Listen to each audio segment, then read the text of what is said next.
الحمد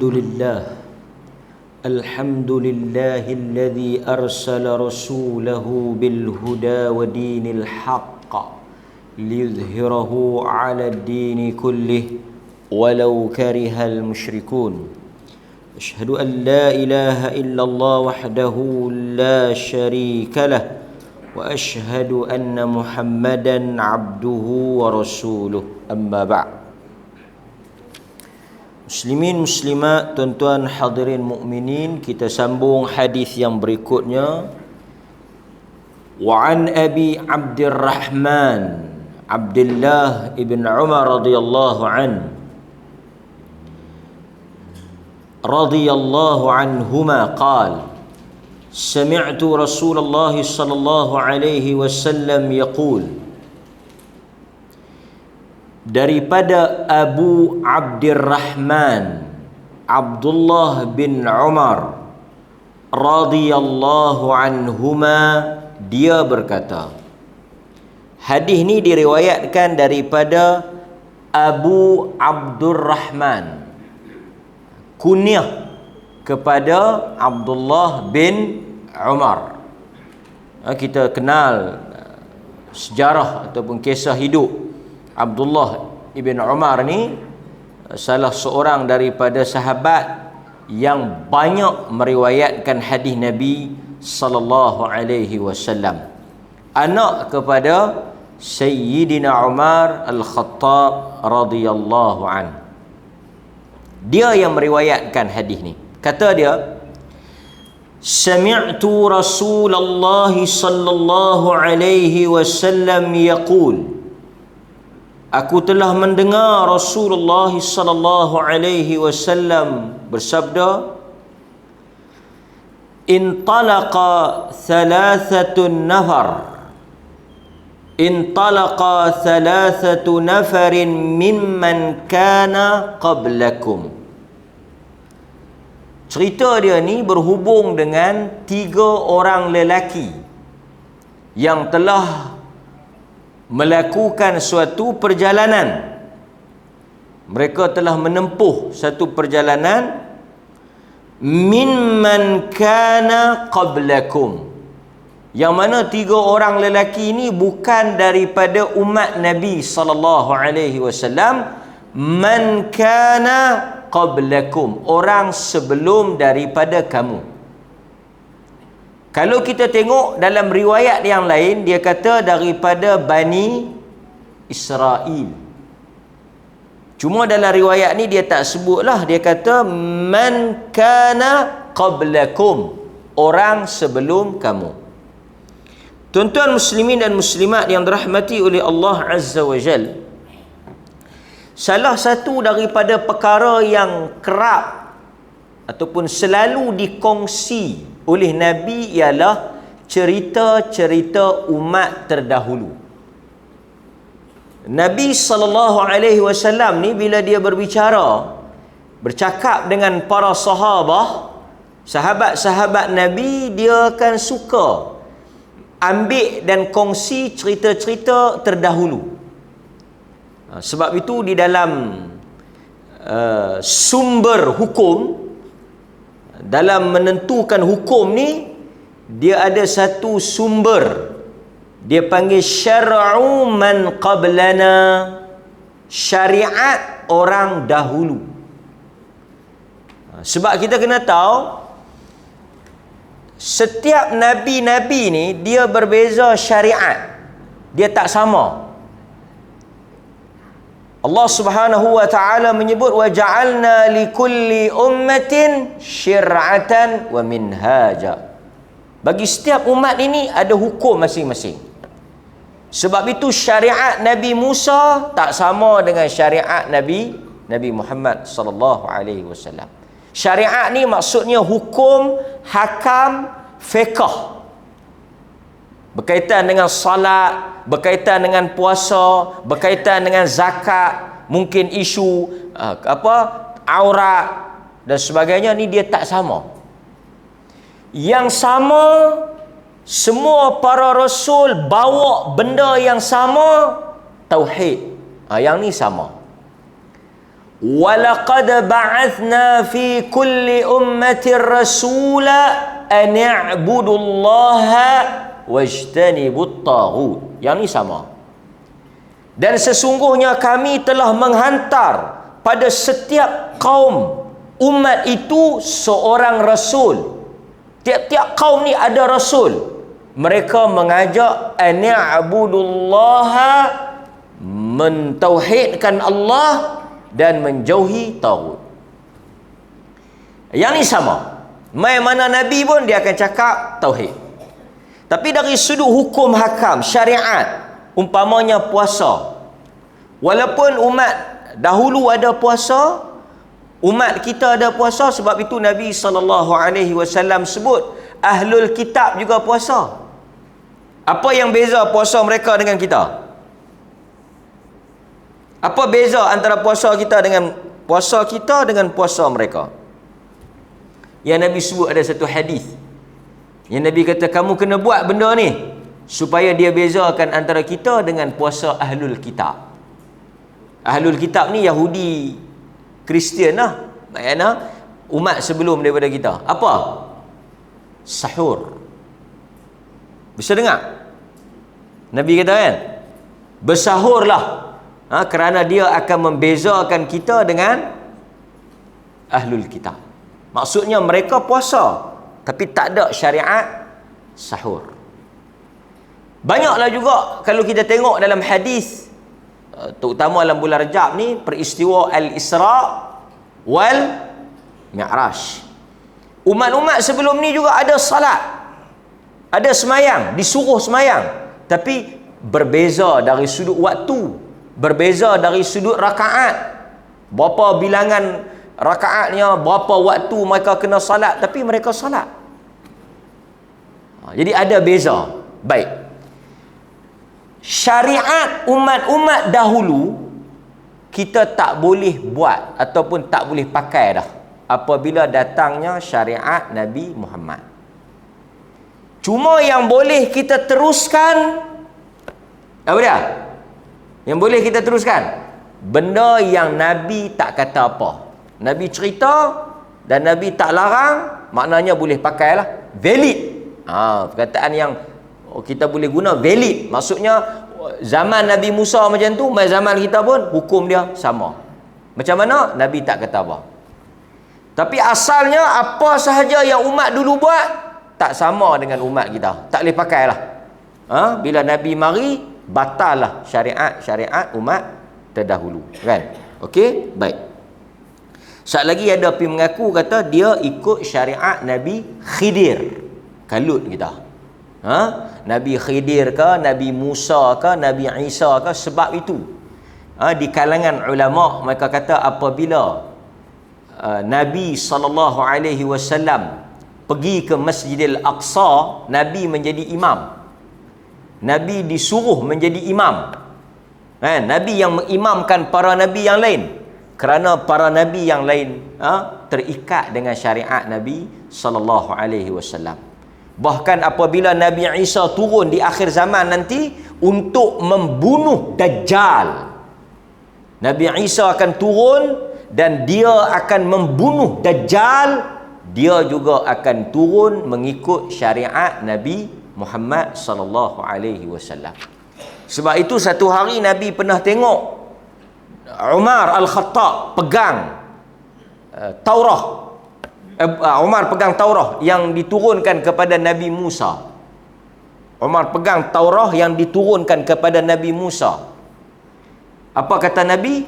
Kalau Musa hidup, dia akan ikut apa yang aku bawa. Artinya umat-umat terdahulu bila turun saja syariat Nabi Muhammad, pakai yang akhir inilah, yang terakhir, iaitu syariat Nabi SAW. Baik. Tapi tuan-tuan nak ceritanya apa yang berlaku pada umat terdahulu ni ada pengajaran. Kita boleh ambil lah, kan? Okey, Nabi kata mereka telah hatta awahumul mabit ila ghar. Mereka telah pergi berlindung, bermalam di dalam sebuah gua, ghar, di bukit ada gua sempit lah, tak besar. Ghar ni dia macam gua yang kecil, yang tak besar, tak muat ramai lah, boleh masuk 2-3 orang. Pasal itu siapa yang pernah pergi ke Mekah, kalau dia naik Ghar Hira tu, dia akan tengok gua tu tak macam gua-gua kita yang besar, yang luas, yang dalam. Dia sikit je kan. Gua yang terletak di bukit kan. Fadakhalu, depa masuk. Dalam riwayat ni tak cerita pasal apa depa masuk, tapi dalam riwayat yang lain, punca mereka masuk ke dalam gua tadi ni kerana turunnya hujan dan ribut. Hujan yang lebat, ribut. Jadi mereka telah buat keputusan, kita berlindung di dalam gua ni. Masuklah mereka ke dalam gua tersebut. Punca dia pasal turun ribut, hujan, berlakunya ribut dan hujan. Baik. Okey, kemudian fanhadarat sakhratun minal jabal. Bila mereka masuk ke dalam gua itu, telah jatuh sakhrah. Apa dia ni? Batu. Sakhra, batu. Kan?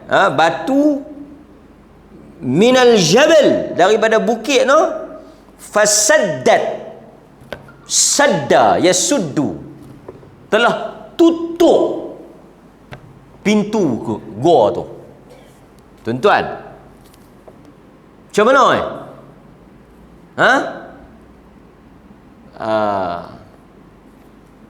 tahun lepas, kalau seingat saya, tahun lepas ke 2 tahun lepas, ketika Covid ataupun sebelum Covid, saya ingat lepas Covid, ada kejadian beberapa orang pelajar di selatan, di Thailand tu, yang masuk dalam gua kan, kemudian mereka tak boleh keluar.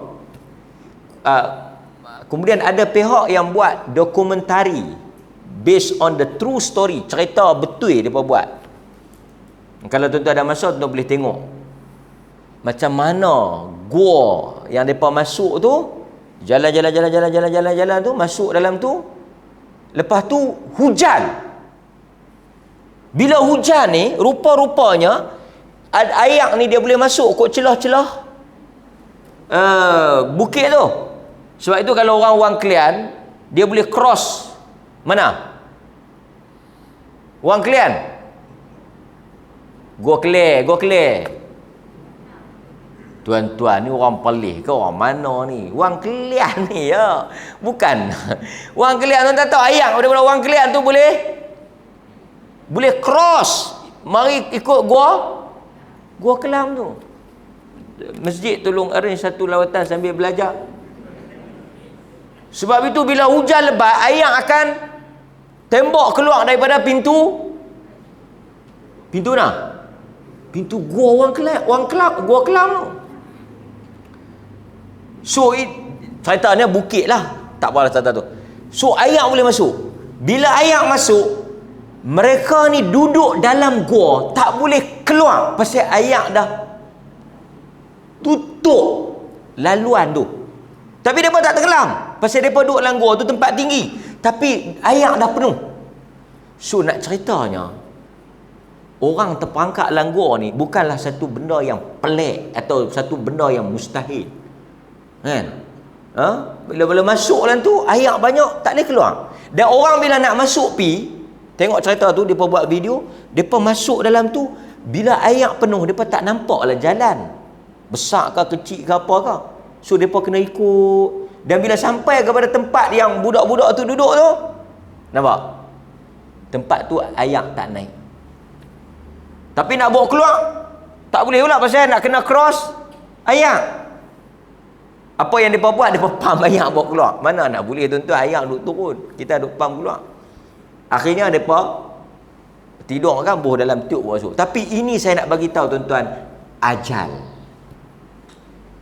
Setelah beberapa hari dicuba nak masuk, tak boleh. Tapi bila mereka sampai masuk, tak mati. Yang mati siapa? 2 orang, kata silap saya, yang cuba nak selamatkan. Ini mengajar kita bahawa apabila belum sampai ajal, Allah Subhanahu wa taala tak tentukan lagi masa dan ketikanya, kita tak akan mati. Yang ni yang kita duk sebut berpantang ajal, berpantang maut sebelum ajal. Dan ketika itu tuan-tuan, oleh kerana mereka mungkin beragama Buddha, tak ada lah marilah segala Tok Chong, Tok Siam semua tu mari jampi apa semua ni kan. Last sekali Mak Saleh juga yang pergi buat keluar. Ya. Tapi saya nak cerita apa? Ketika itu kalau orang Islam, dia boleh praktik apa yang kita sebut ni. Kan? Dia boleh amal apa yang kita nak cerita ni. Fasaddat alaihim al-ghar. Maka batu tadi telah menutup mereka yang berada di dalam gua tadi.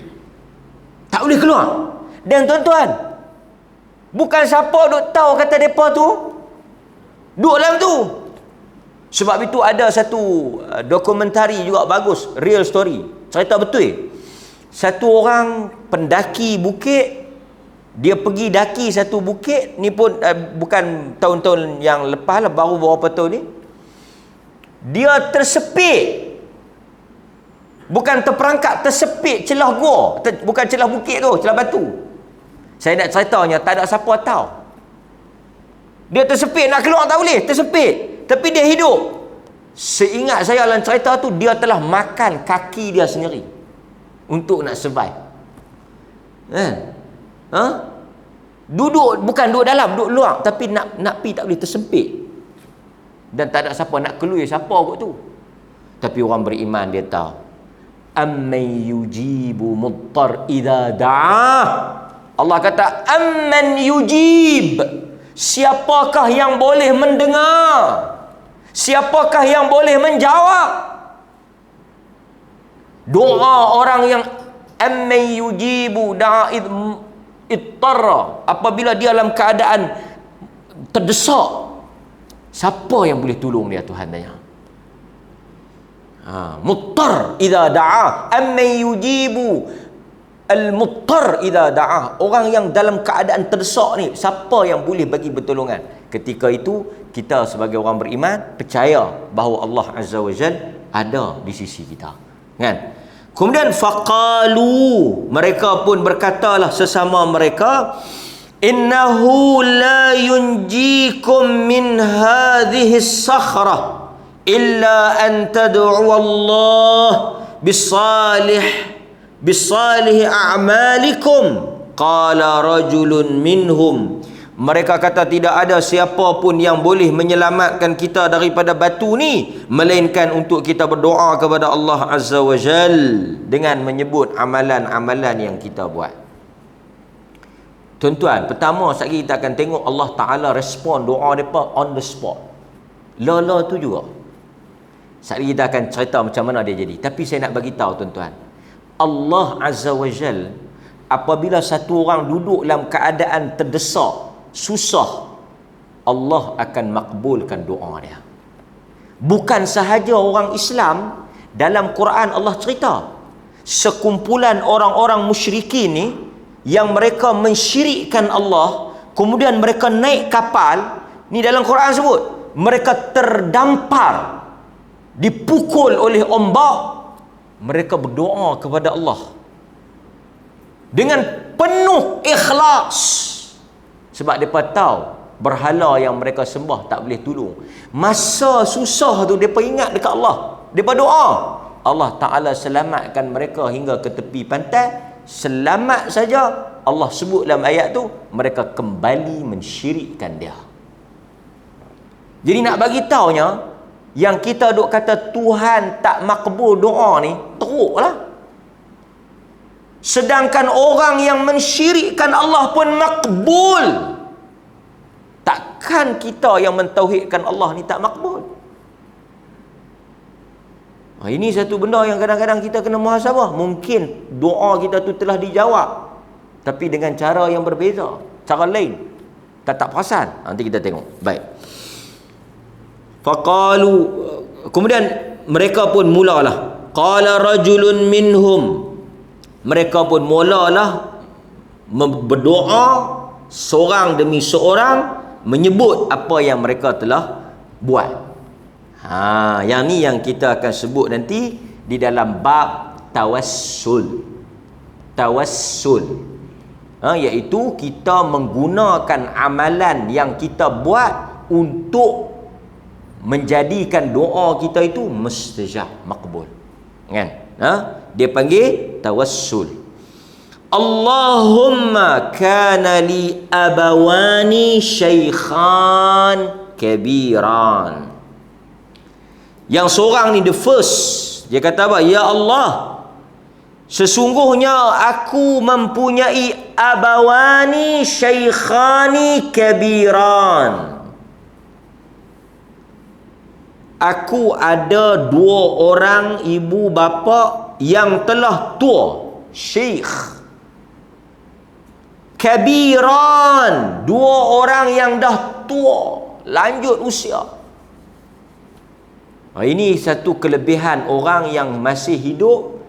Pada waktu yang sama, Allah izin untuk dia mempunyai mak dengan ayah yang masih hidup.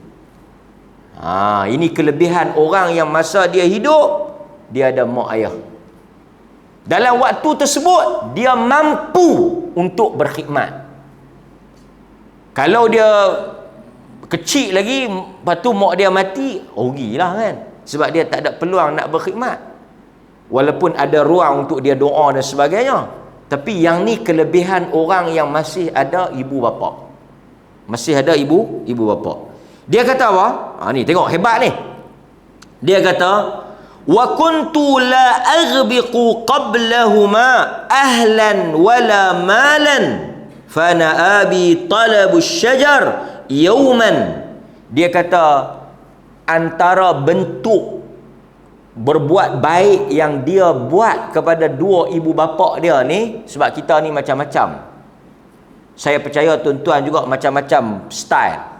Ada yang jaga masa sakit, ada yang bagi duit bulan-bulan, ada yang hantar pi haji, ada yang tanggung macam-macam lah. Semua orang tak sama ikut kemampuan. Ada orang dia duit banyak, dia mungkin tolong cara duit. Ada orang mungkin tak ada duit, tapi dia tolong dengan cara tenaga dia. Sebab itu kadang-kadang kita tengok ada anak yang ada duit, dia akan beli susu, beli pampers, tanggung rawatan mak bapak dia, buat bayar benda-benda yang berkaitan dengan duit ni. Tapi dia ni kalau bak duit, abang. Tapi kalau hampa nak suruh aku jaga, aku tak mau. Ada juga macam tu, bagus lah. Kan? Dia kata, apa yang hampa nak guna, apa ni? Apa abang? Aku bagi, aku duit ada. Tapi aku nak balik main berjaga, nak balik main pesah apa semua ni, tak. Ada juga mungkin orang yang dia tak ada duit, atau ada duit tapi dia kedekut. Tapi dia menawarkan tenaga dia, masa dia untuk dia berkhidmat. Setiap orang ni ada cara dia sendiri. So dia ni cerita macam mana dia hormat, dia jaga mak dia. Tak semestinya kita buat macam ni. Tak semestinya tuan-tuan pun tiru dia. Tak. Yang pentingnya apa? Mesejnya apa? Besarnya orang yang berkhidmat pada mak bapak dia ketika mak bapak dia memerlukan dia. Yang ni yang besar ni. Kan? Sebab itu orang yang tak ada peluang. Sebab itu dalam hadis yang kita selalu baca, yang diriwayatkan daripada Nabi Jibril bulan Ramadan tu. Kan yang Jibril turun Nabi turun 1-2 tangga tu. Apa kata Jibril? Kita selalu kita baca dekat-dekat Ramadan, ustaz-ustaz akan baca hadis ni. Siapa yang bertemu bulan Ramadan, kemudian dia diizinkan untuk hidup dalam bulan Ramadan, berpeluang untuk masuk dalam bulan Ramadan, kemudian berakhir Ramadan, dosa dia tak berkurang. Jibril kata celaka dia ni. Orang ni lain puluh nak dapat bulan puasa, doa nak bagi masuk bulan puasa. Dia ni dah panjang umur, boleh masuk bulan puasa, tak ada manfaat, tak berguna pun bulan puasa tu kat dia. Yang ni Jibril doa binasa. Rugi, buruk. Yang kedua apa dah? Orang yang dia hidup, mak dia pun hidup. Kalau dia hidup, mak bapak dia mati, senang.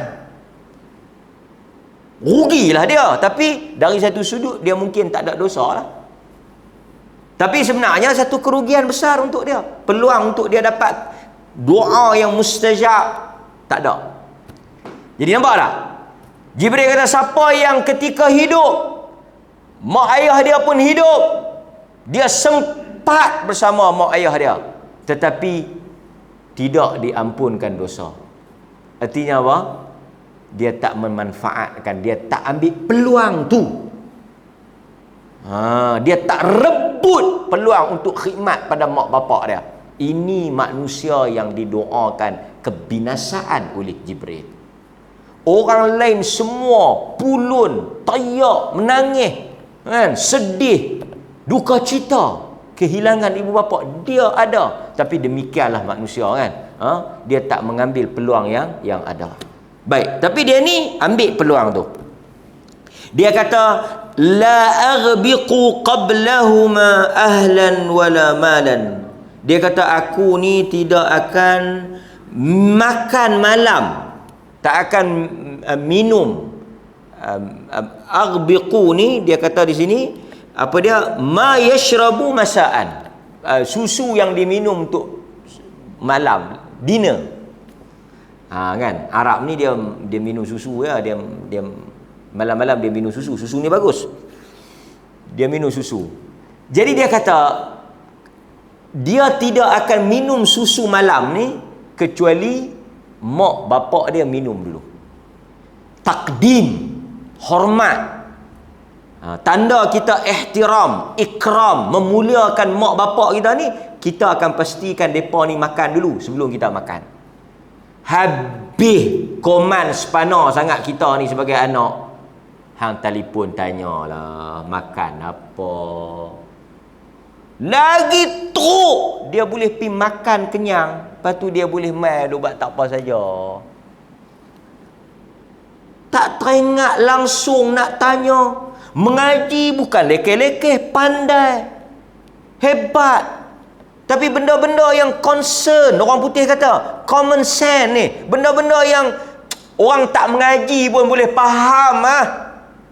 Assalamualaikum, hari ni makan apa? Makan apa ada? Masak apa?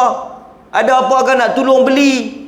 Benda simple macam tu. Hang tak payah ada PhD lah nak tanya benda tu. Kan? Sebab itu kadang-kadang benda yang macam ni dia tak memerlukan ilmu yang tinggi. Dia tak memerlukan kelulusan yang tinggi, tapi dia memerlukan takwa dan iman. Kan? Tanyalah.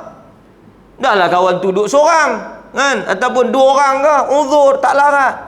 Tanya, makan dah ke? Kan? Sebab tuan-tuan, tidak ada mana-mana ibu bapa yang akan makan dalam keadaan anak dia tak makan. Apa-apa pun dia akan fikir anak dia makan dulu, lepas tu baru dia fikir dia makan. Lepas itu satu orang ibu akan berhenti makan untuk menyusu anak dia. Tak ada lagi saya jumpa mak yang duduk makan, anak dia teriak, biar pergi ya, aku pula nak makan. Tak ada. Dia berhenti makan. Stop. Dia pergi menyusu dulu. Bagi kenyang budak tu, bagi selesai budak tu, baru dia main makan.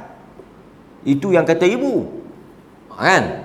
Tapi mari anak-anak ni, sebab itu tuan-tuan, nikmat yang paling besar, Allah mengurniakan anak yang saleh. Anak yang kita duk baca tu. Sebab itu Rabbana hablana min azwajina wa zurriyatina. Apa dia? Anak apa yang tuan-tuan nak? Kadang-kadang kita tak tahu doa saja, tak tahu doa nak anak apa. Tuan-tuan nak anak apa? Anak yang kita nak qurrata a'yun, anak yang menyejukkan hati kita. Pasal itu dia sebut ayak mata. Anak yang ayak mata, yang menjadi ayak mata. Ayak mata ni artinya apa? Yang menyejukkan kita. Anak yang menyeronokkan kita, menenangkan hati kita. tak ada benda yang lebih besar mahal daripada anak yang menyenangkan hati kita, menyenangkan hati kita. Pasal tu orang yang dapat anak yang menenangkan, anak yang bagus ni, kalau tak ada kata tanah 3-4 relung, tak ada duit pun, dia tak ada apa. Because duit banyak, boleh anak sama naik dengan hantu raya pun tak ada guna. Anak yang tak tahu hormat, yang tak ambil berat, yang tak ada kasih sayang, yang tak ada peduli dekat mak bapak, tak ada makna. Penyesalan, rugi. Pasal tu kita kadang-kadang rasa tak ada, anak itu lebih baik kalau dikurniakan anak yang ni. Ini benda yang kadang-kadang kita doa lepas solat, doa minta kan, ya Allah kurniakan anak yang menyejukkan hati, menenangkan jiwa, anak yang menjadi hati kita seronok kan. Ini besar ni. Baik, kemudian kita sambung. Dia kata fana abi talabu syajar yawman falam urih alaihima hatta nama. Dia kata aku pergi buat satu kerja, pergi buat satu urusan, talabu syajar, pergi cari pokok, pergi buat kerja dia lah. Falam urih, roh dia tak balik, hatta nama, sehinggalah dua mereka ni lena. Dia punya rutinitas dia punya aktiviti tiap-tiap hari dia, balik suap mak ayah dia makan susu dulu, baru mereka makan, baru mereka dinner. Mak ayah dulu dinner. Macam tu. Nak jadi cerita hari tu dia terlewat balik, mereka lena. Mereka lena ni, kalau kita tengok Nabi SAW, bila dia balik, dia kalau balik lewat, dia akan bagi salam dalam keadaan orang yang jaga dengar, orang yang tidur tak terganggu. Itu style Nabi. Nabi ni bila dia balik malam, ada orang tidur, dia tak Assalamualaikum, dia tak cekah macam tu. Dia akan bagi Assalamualaikum. Orang yang dengar, orang yang tidur tak terganggu. Itu adab. Ni Nabi tu, pekarnya Nabi tu. Kan? Assalamualaikum. Siapa yang tak tidur lagi jawab. Siapa yang tidur tak dengar, tak apa, tak payah jawab. Kan? Okey, baik. So dia balik, dia tak mau ganggu. Dia tak mau ganggu, kata depa ni, fahalabtu lahuma, dia kata ghabuqahuma fawajadtuhuma naimain. Dia kata aku balik mai tengok depa ni dah lena. Fakarihtu an uqidhahuma. Aku tak sukalah, karihtu, aku tak suka nak kejutkan mereka. Tapi dia juga tak akan bagi keluarga dia ni makan. Kacau. Kan? Dia kata falabithtu wal qadah. Aku pun tunggu, pegang gelas ala yadi, di tangan aku dia pegang gelas susu tu. Antadhiru, dia pegang dan dia tunggu sampai depa tu mangkit. Dia tunggu sampai depa tu mangkit hatta baraqal fajr. Depa tu lena, tak sedar mana yang dia duk tunggu. Nampak tuan? Punya bagus anak ni. Kan? Punya bagus. Pasal tu kalau tuan-tuan tengok, kebanyakan cerita-cerita yang ada dalam hadis, dalam Quran, tunjuk hebatnya amalan kita jaga mak bapak ni. Tuan-tuan bisa dengar Uwais Al-Qaran. Uwais Al-Qaran daripada Qaran, Yaman. Uwais Al-Qarni tu. Dia tu hebat pasal kisah dia dengan mak dia. Demikian juga kita akan tengok dalam cerita Juraish. Dia kena fitnah, dia kena ujian sampai orang nak bunuh dia. kes dia dengan mak dia.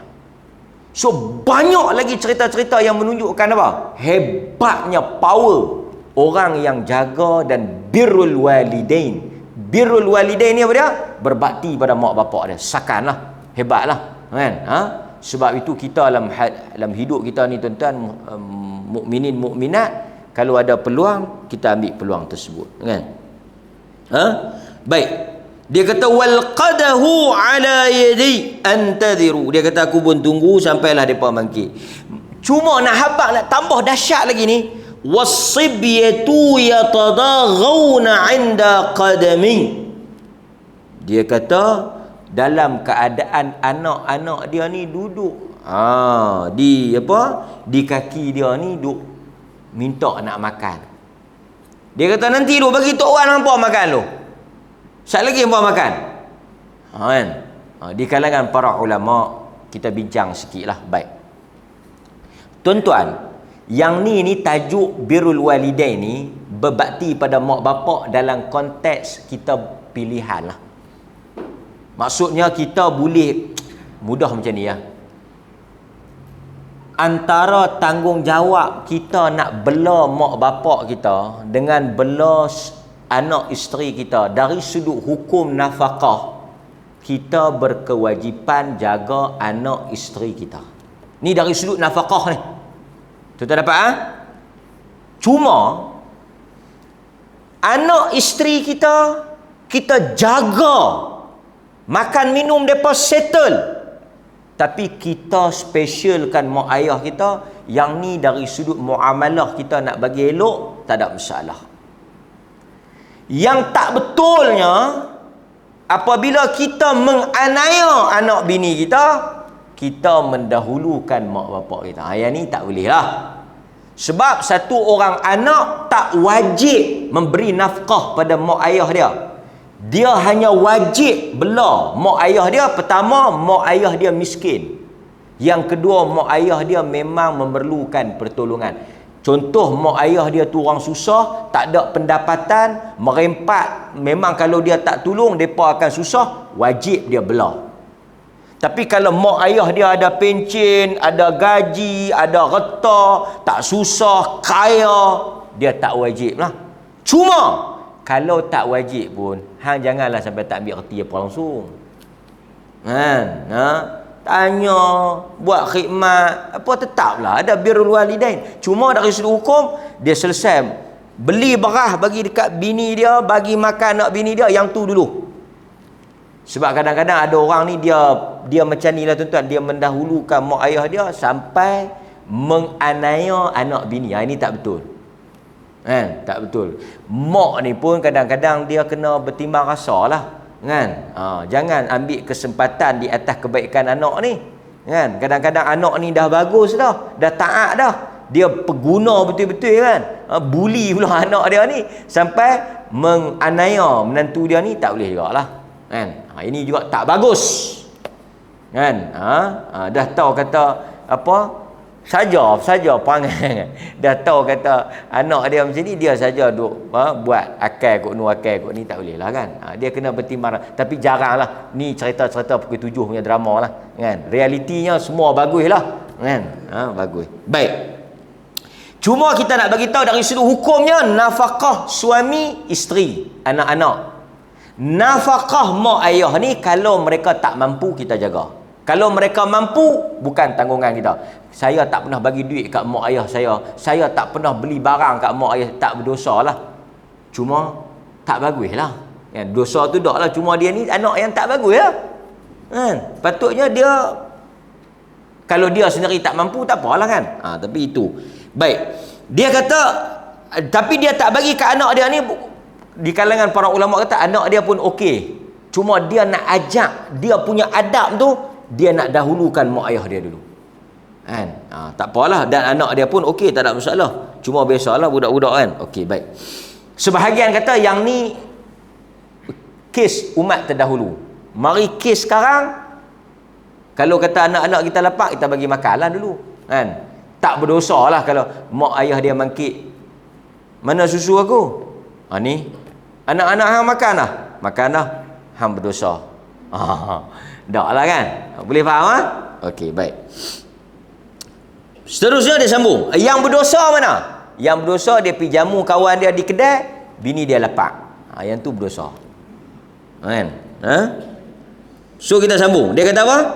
Dia kata, Allahumma in kuntu fa'altu dhalika batigha'a wajhik fafarrij anna ma nahnu fihi min hadhihi as-sakhrah.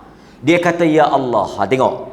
Setelah dia sebut amalan dia yang dia buat itu, pengorbanan dia, hormat dia, bakti dia pada mak ayah dia, dia kata, ya Allah, Allahumma, jikalaulah amalan yang aku lakukan ini ikhlas. Tuan-tuan, hebat amalan itu letak pada ikhlas. Kalau tuan-tuan buat kerana nak orang puji, tuan-tuan buat kerana nak nampak baik, tak ada nilai di sisi Allah.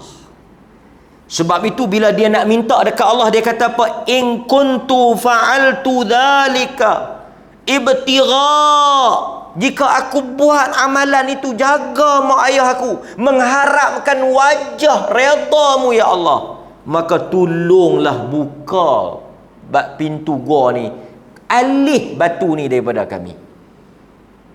Tuan-tuan, hadis ni Imam Nawawi letak di dalam bab apa? Ikhlas. Cerita ni duk dalam tajuk mana? Ikhlas. Nak habaq apa? Amalan ni yang diterima oleh Allah, yang diterima naik, yang Allah Ta'ala akan respon jika kamu ikhlas. Sebab itu kita kalau buat besar, hebat pun, tapi ada unsur-unsur riak, tak guna. Ada unsur-unsur nak tunjuk, nak menunjuk, selain daripada nak mengharapkan redha Allah, tak ada. So dia terkata, Allahumma in kuntu fa'altu dhalik, ya Allah. Pasal dia pun sendiri tak tahu. Dia kata, ya Allah, kalau aku ikhlas, kau tolong aku. Pasal itu tuan-tuan, bila kita buat satu benda, kita nak kena jaga betul tentang ikhlas ni. Ikhlas ni kena jaga. Saya dan tuan-tuan kita kena jaga betul-betul. Pasal apa? Pasal hadis ni tunjuk dah, kalau ikhlas, Tuhan terima. Apa yang berlaku? Fanfarajat syai'an, maka bergerak terus doa tu mustajab depan mata. Ulama kata ini karamah, minta ya Allah buka karamah. Tuan-tuan biasa tak mengalami benda ni? Angkat tangan doa terus depan mata, tak dan habis doa jadi. Hanya orang yang lalui benda ni dia akan rasa perasaan syukur tu. Kan? Tuan-tuan ada satu masalah, angkat tangan, kemudian Allah Ta'ala jawab terus, hebat. Tapi dia bercerita Quran pula. Dia kata aku hari tu ada masalah, angkat tangan, tak dan amin terus dapat, hebat aku. Tak mau kan? Tak payah cerita. Ini rahsia dia. Kemudian tuan-tuan, tapi masalahnya tak boleh keluar. La yastati'u al-khuruj min. Tak boleh keluar baru buka sikit. Tapi saya nak habaq kata doa dia mustajab. Pasal itu doa ni dia boleh jadi tiga benda. Nombor satu, tuan-tuan minta, Tuhan respon terus. Tuan-tuan minta A, Tuhan bagi A. Tuan-tuan minta hari ni dapat. Itu cara yang pertama. Cara yang kedua, tuan-tuan doa, Tuhan tak bagi. Macam yang ni. Tuan-tuan minta pintu gua tu terbuka, sampai kesudah tertutup. Maksudnya Tuhan tak jawab doa tu dengan cara yang tuan-tuan nak. Tapi macam mana? Tuhan mengangkat dan menyelamatkan tuan-tuan daripada musibah yang lain. Itu cara yang kedua. Tuan-tuan doa, ya Allah bagi kaya, tak kaya. Tak respon, tak jawab macam tuan-tuan nak. A dapat A tak, tapi dia bagi B. Dia bagi B. Dia jawab juga, tapi dia tak jawab A, dia jawab B. Cara lain, benda lain. Benda lain tu pasal apa? Kita minta hak lain. Pasal dia tahu yang betul yang kita perlu, yang betul-betul kita nak B bukan A. Pasal tu Tuhan dia tak bagi apa yang kita nak. Dia bagi apa yang kita perlu. Pasal manusia ni nak lain, apa yang dia perlu lain, kan? Pasal tu Allah Azza wa Jal, dia bagi apa yang kita perlu, apa yang kita perlu, kan? Itu satu. Yang kedua, yang ketiga, Allah Azza wa Jal tak jawab A, tak jawab B, tapi dia membawa doa-doa kita ni untuk ditukar sebagai pahala di akhirat. Tuan-tuan doa 40 tahun, satu tak boleh. Jangan perah, jangan mebay, jangan merajuk. Pasal apa? Ada orang dia doa anak dia tak jadi, dia doa diri dia tak jadi, dia doa kau nu tak jadi, dia doa kau ni tak jadi. Tapi dia doa. Esok tuan-tuan dia akan terkejut apabila Allah Ta'ala tukar doa-doa dia jadi pahala. Waktu tu apa yang dia minta sebenarnya dia tak mau pun, tapi yang dia mau doa tu, pahala tu. Ini cara. Pasal tu tuan-tuan jangan kata doa tuan-tuan tak mustajab. Cuma macam mana Tuhan jawab tu kita tak tahu, kan? Baik, kemudian kita sambung balik.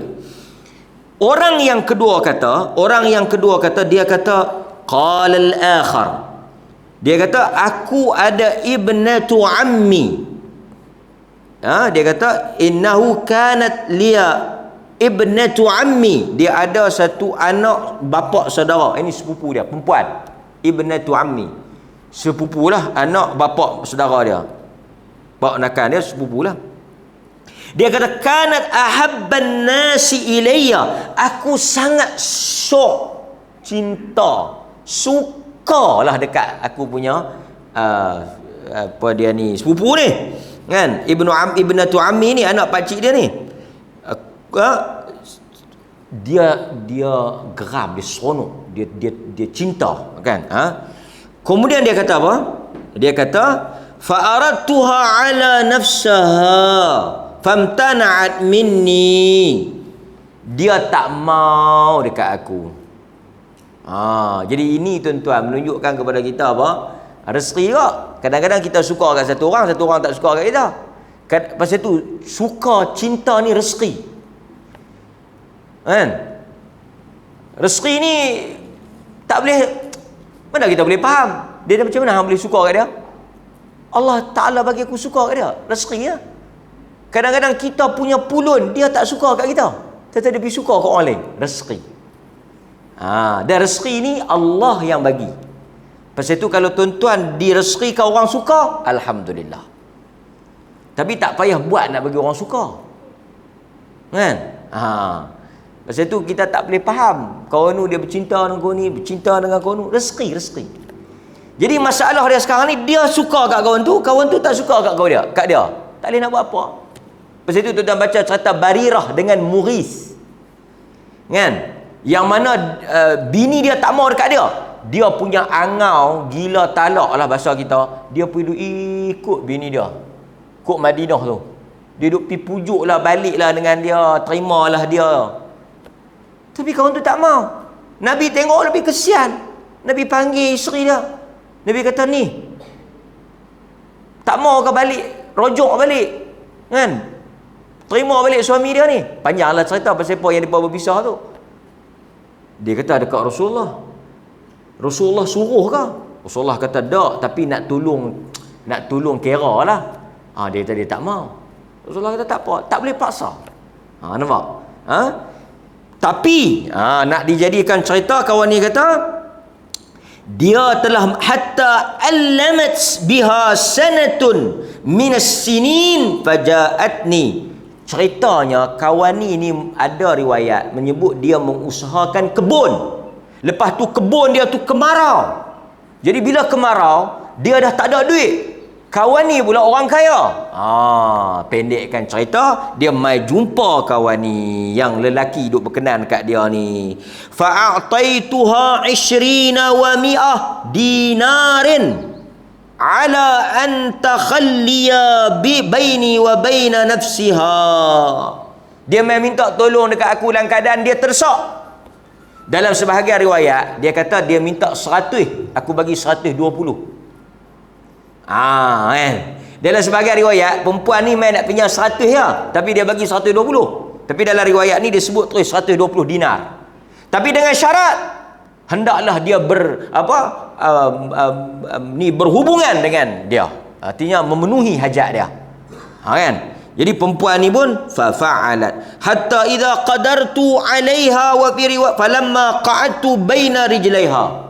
Kemudian apabila telah terbuka peluang untuk aku memenuhi kehendak dan keinginan aku kepada wanita tersebut, saya terjemah dalam bahasa yang tuan-tuan boleh fahamlah kiasan dia. Apa yang berlaku?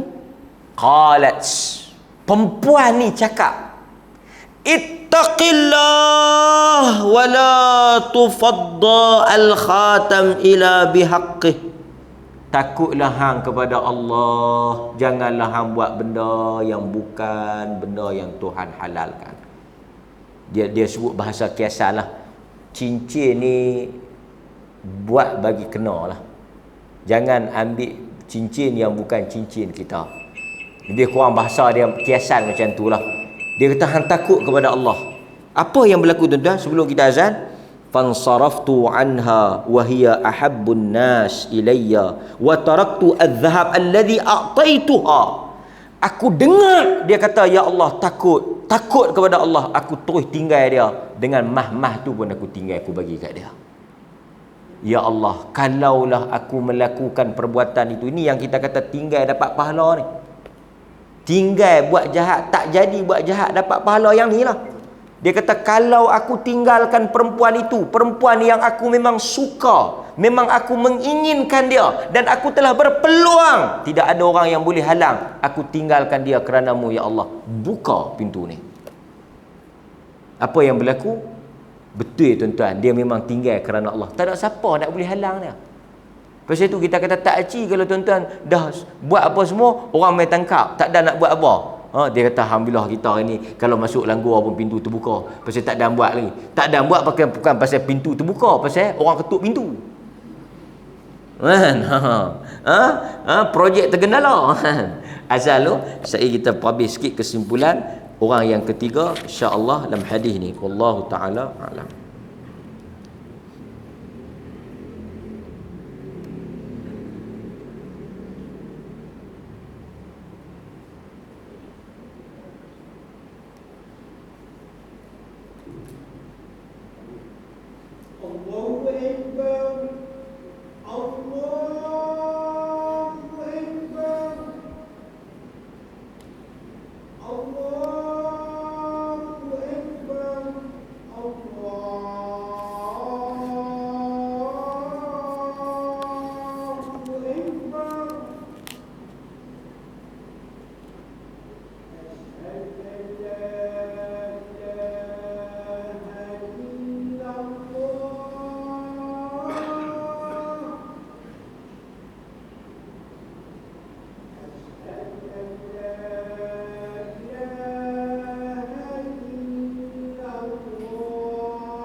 Okey, tersambung sikit. Kemudian tuan-tuan, kita tengok orang yang terakhir. Orang yang terakhir. Wa qala ats-tsalitsu, dia kata Allahumma stajartu ujara. Dan sebagian riwayat dia kata ummal. Wa a'taituhum ajrahum ghaira rajul wahid taraka alladhi lahu wa dhahaba. Dia kata wa dhahaba, dia kata aku telah mengupah beberapa orang pekerja dan aku memberikan kepada mereka ajar, upah, yang sepatutnya mereka dapat, kecuali seorang lelaki, ghaira rajulin wahidin, seorang lelaki, tarakal ladzi lahu, dia tak mari ambil upah dia, wa dhahaba, dan dia pergi mana, menghilang diri, dia tak mari ambil upah dia. Fathammartu, aku telah mengembangkan, membuahkan ajrahu hatta kathurat minhul amwal, daripada duit gaji dia tu aku telah buat modal, buat bisnes, kembang biakkan duit tersebut, buat pelaburan sehinggalah menjadi begitu besar. Dapat kambing, dapat lembu, dapat unta, dapat hamba, apa semualah, dia menega pula duit kawan tu. Tapi tuan-tuan, duit kawan tu ke tak? Duit kawan tu ke tak? Pasal dalam hukum mana boleh kita? Tuan-tuan, satu orang main simpan duit ke tuan-tuan? Contoh, satu orang main simpan duit ke tuan-tuan? Dia kata, ni ada 3,000. Aku nak pergi KL ni, tak ada nak pergi simpan duit. Aku nak main tok sak rumah hang. Balik main daripada KL nanti, aku main ambil balik. Boleh tak kita, Alhamdulillah, Alhamdulillah, kan? Boleh tak kita, boleh tak kita tasarruf, guna duit tu? Tak boleh lah. Duit orang. Kawan tu mari suruh kita simpan. Jadi nanti dia mari, kita kena bagi balik. Boleh tak kita ambil 3,000 tu, buat model menega, lingkuk? Pasal kita ni jenis tak pernah berjaya lingkuk semua. Buat menega harum manis ke apa ke, pergi beli apa semua, ambil konsumen model, lingkuk. Dia pun balik main sebulan lebih, lepas tu dia balik main. Dia kata, aku main minta balik duit aku ni. Kita pun bawa keluar dengan pakit RM30. Dia kata, mana dia lagi bagi? Dia kata, hang dengar ni, lepas hang pi tu, aku buat menega ayak tebu, untunglah. Lepas tu aku tukar menega ayak lingkung, lingkuk habis duit hang semua. Ish, nak buat macam mana nak buka rezeki? Dia kata, mana dia mesin ayak tebu? Ada lagi mesin tu? Ada lagi? Dia pun ambil, bubuh tak kepala kita. Nak buat macam mana nak rezeki? Mana boleh tu duit ni.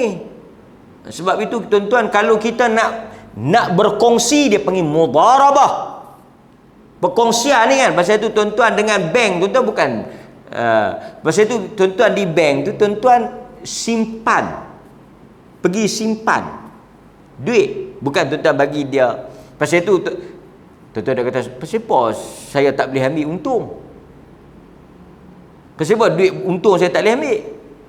Okey, saya tanya tuan-tuan, duit untung tuan-tuan mau, kalau rugi?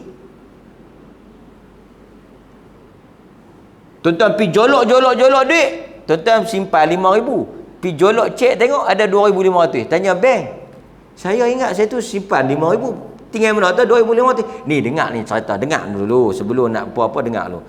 Hari tu ni bank kami ni meniaga lah, pakailah duit pakcik sikit kan, lepas tu rugi, jadi tinggal 2,500. Saya ingat tak terbalik meja kaunter tu, pecah habis pintu-pintu tu. Hang nak meniaga duit hang lah, ni duit aku suruh simpan dia, kan? Ada nampak? Sebab itu tang untung kita buat sengap. Alhamdulillah. Pelaburan ni ada untung rugi. Sebab itu salah satu daripada syarat pelaburan dalam Islam, tidak boleh jamin. Tak boleh jamin apa? Untung. Dia kata, hang bagi kat aku 3,000, kita menega cok pisang, aku akan bagi hang balik 6,000. Pi orang tengok cok pisang apa, makan minyak, siapa pun tak beli. Benda kan? Benda kita mana tahu untung naik, mana kita tahu turun naik kan? Mana boleh jamin? Pelaburan tak boleh jamin. Kalau untung ada, kalau rugi itu nama pelaburan, itu nama perniagaan. Ada untung-untung, ada rugi-rugi. Ini nak melabur tapi ingat aku tak mau rugi tau. Tak mau rugi apa? Nega apa tak rugi? Nega yang tak rugi ya. Tapi boleh tak kalau kita jamin, nega kita jamin, kita boleh jamin kalau ada pihak ketiga yang jamin. Contoh macam ni lah, memang confirm, kerja tu confirm, ada satu pihak nak bagi, memang dah clear dah, memang kita bukan macam dia kata hampir buat rumah aku ni, aku bagi hang 300,000, kita pun kira ada untung banyak ni, memang confirm, benda tu confirm. Kita carilah orang nak share dengan kita, mau nak share berapa untung dia, yang ni memang untung pasal dah buat bagi elok apa semua memang dapat. Di kalangan para ulama' dia kata yang jamin macam ni okey, pasal memang benda tu pun dah terjamin kan. Bukan kata semua. Tapi kalau berniaga makan tak boleh lah kan, semangkuk lagi pun tak jual, dia pergi jamin untung lah. Jual dulu bagi laku semangkuk, kita kira kan. Baik.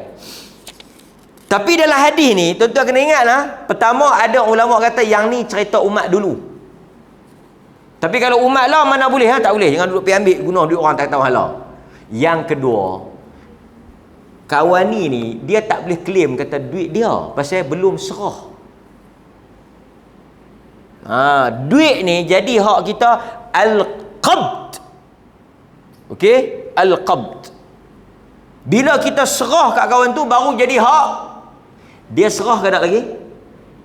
Dia tak serah lagi, kawan tu tak ambil lagi. Artinya duit okey. Contoh macam ni lah, kita bubuh duit dalam ni 500. Kita nak pi bayar dekat kawan tu, buat kerja rumah kita 500.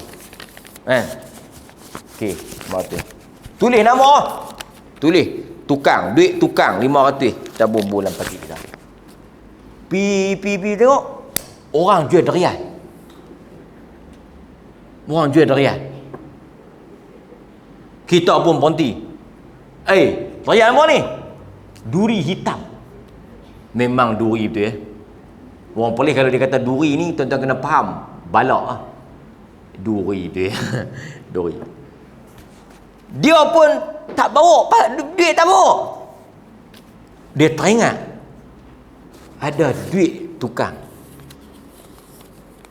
Dia pun buka. Berapa ni? 150. Boleh habis tak? Boleh habis tak? Boleh tak? Duit tuan-tuan lah ni kan. Sekali lagi nak bayar kat tukang, pergi jolok lain lah.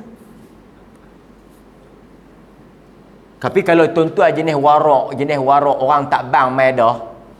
Tuan-tuan akan Assalamualaikum. Assalam. Pahabak, baik. Aku ni nak pergi bayar duit hang buat rumah itu ni ada 500. Aku tulis dalam sampul ni. Tapi aku lalu-lalu ni ada orang jual derian. Boleh aku nak ambil dulu 100? Yang ni dia panggil warak, bang tak bang lagi main masjid dah. Yang pergi habak kat dia. Habis minta izin kat dia. Apa? Lepas tu dia kata pula, tak boleh adik aku, ambil bagi dulu kat aku. Tak apalah, aku ambil dulu 100. Sekali lagi aku pergi jolok lain, aku buh bagi jadi 5 balik. Apa dia buat cerita panjang ni, hang guna sudah lah. Ada pula duk pergi terang dekat dia, nak habak kata warak lah, pergi terang nak dekat dia. Tak kira terang. Tu kita pun dah guna duit 500 apa semua, pi jolok. Pi habaq kata, ni aku nak cerita kat hang ni. Tadi aku dah buh dah 500. Elok dah. Aku berhenti beli derian pula. Lepas tu aku singgah bank, aku buh balik. Aku ambil lah 100 bagi bayar balik aku beli derian ni. Tak apa dah. Kena kawan tu kata tak boleh. Derian mana derian? Hang promen 500 dengan derian kali. Apa agama ni bagi akal tu, bagi cerdik lah. Duit-duit kita gunalah dulu kan. Yang pentingnya bila sampai masa kita can deliver, boleh bayar kan. Jadi kawan ni tak serah lagi duit, mesti duit dia menega. Kalau kawan tumai dia tak mana gaji ku, gaji dia 300, kita ambil 300, kita bayar. Tak payah duk cerita lah.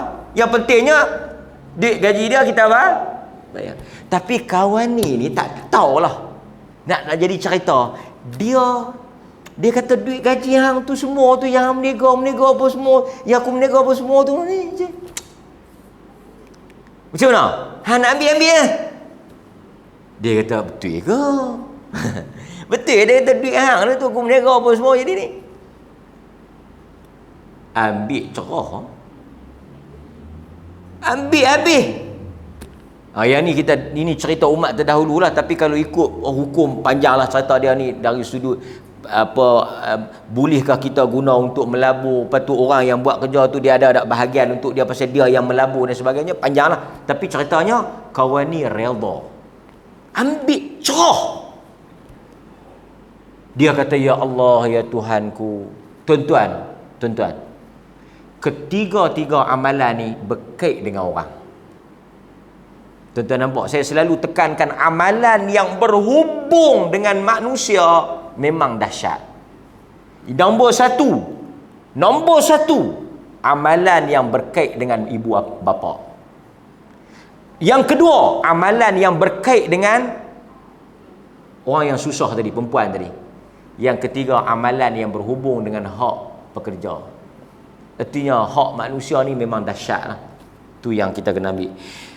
Bukalah pintu gua, keluarlah mereka bertiga. Allah Ta'ala makbulkan doa mereka. Jadi hadis ni kata para ulama, nombor satu, sebab Allah menerima amalan dan menerima doa yang diminta oleh ketiga-tiga lelaki di dalam kisah ini, kuncinya ialah al-ikhlas.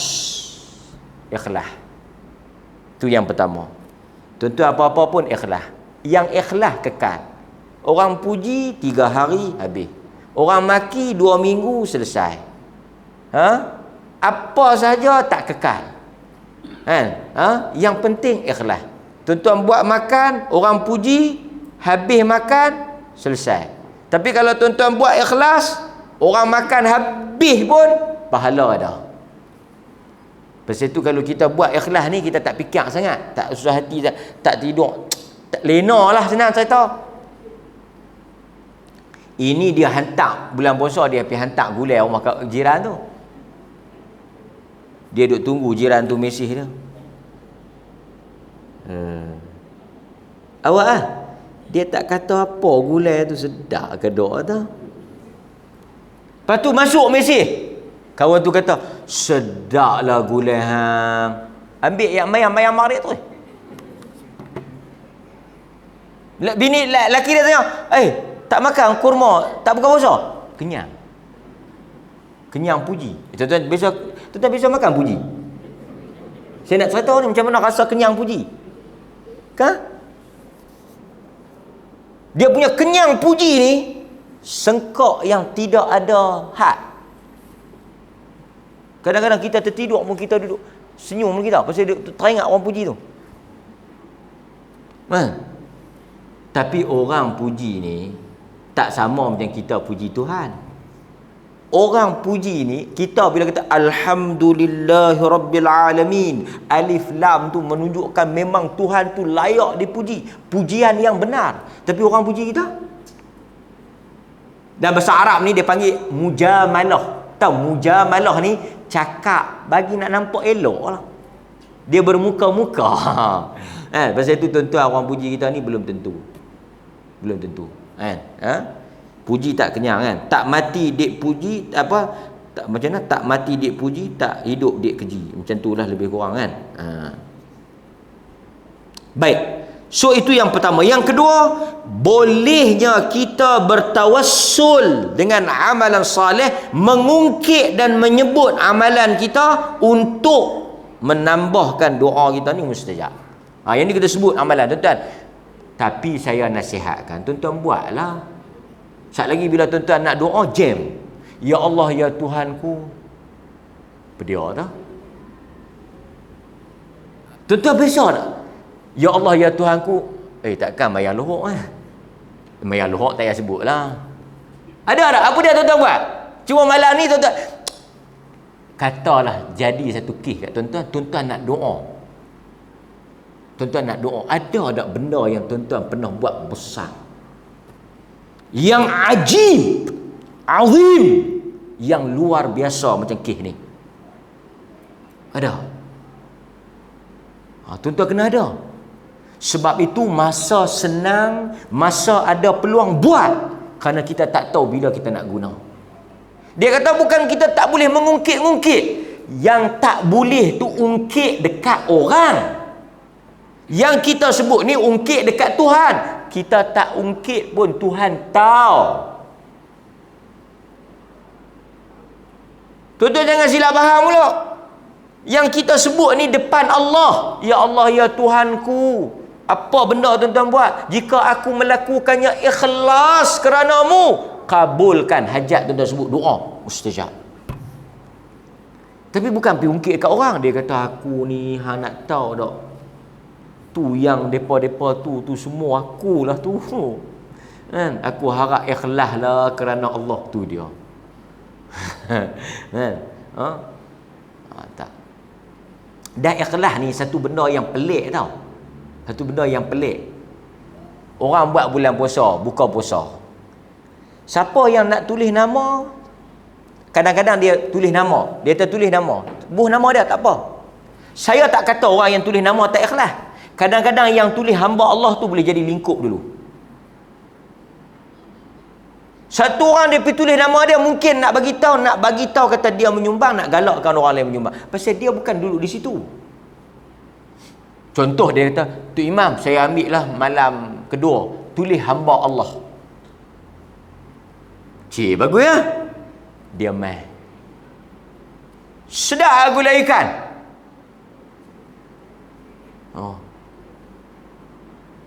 Cari ikan punya payah. Bolehlah buat tara-tara ni. Boleh gulai tu. Habis satu orang semua. Dialah hamba Allah tu. Faham tak? Hamba Allah apa? Ni hamba makan puji. Duk sengak-sengak sudah. Kan? Hamba Allah. Lepas tu dia pula boleh pergi tanya orang. Hang tak tanya siapa dia hamba Allah tu.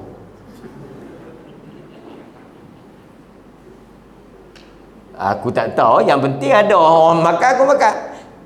Takkan tak pelik hamba Allah banyak sangat. Tak mau tahu. Tapi siapa dia apa janji dia bayar sudah. Dia kata dia ni tak faham. Abang tu hang tahu tak? Hanya abang kat orang lah. Hanya bagi kata kat sebab, hanya abang kat sebab. Hamba Allah tu aku yang 2 malam tu. Tetap tak payah. Ataupun style lah, ada banyak style lah dia nak hint dia tu. Ikhlas ni bukan senang. Kadang-kadang orang yang tunjuk boleh jadi dia lagi ikhlas. Dia lagi ikhlas daripada orang yang pasal itu ni kita nahnu nahkum bidhawahir wallahu yatawalla as-sarair. Kita hukum apa yang zahir, apa yang di sebalik itu kita serah pada Allah. Yang tahu betul tak betul Allah. Tengok dia kata apa? Allahumma in kuntu fa'altu. Ya Allah, jika aku buat ni ikhlas, dia sendiri serah nilaian tu pada Allah. Sebab itu saya nasihat tuan-tuan, diri saya dan semua, yang paling penting bila kita buat amalan ni ikhlas lah. Pasal itu hadis ni mengajar kita banyak fadilat lah, kelebihan. Mudah-mudahan Allah Taala rahmat kita insya-Allah. Qulu ma sami'tum astaghfirullahal azim li wa lakum wa billahi taufiq wal hidayah. Wassalamualaikum warahmatullahi wabarakatuh.